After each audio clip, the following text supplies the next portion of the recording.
শ্রীপর্ণা রয় বাংলা টেলিভিশনের অন্যতম জনপ্রিয় একজন অভিনেত্রী, যাকে একের পর এক জনপ্রিয় ধারাবাহিকে প্রধান চরিত্রে অভিনয় করতে দেখা গিয়েছিল। স্টার জলসার আঁচল ধারাবাহিকের মাধ্যমে টেলিভিশনের পর্দায় পা রাখেন তিনি। আঁচল ধারাবাহিকটি শেষ হওয়ার পর আবারও স্টার জলসার আজ আরি কাল ভাব ধারাবাহিকে প্রধান চরিত্রে দেখা গিয়েছিল। তবে আজ আরি কাল ভাব শেষ হওয়ার পর তাকে আর সেরকমভাবে প্রধান চরিত্রে দেখা যায়নি।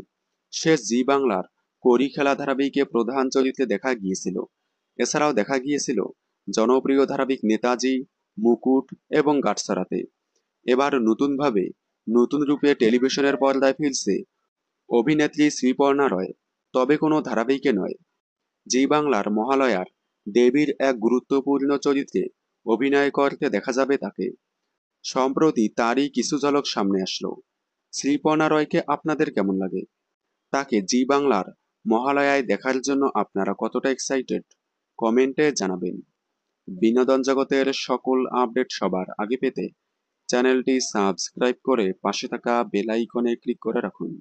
ধন্যবাদ।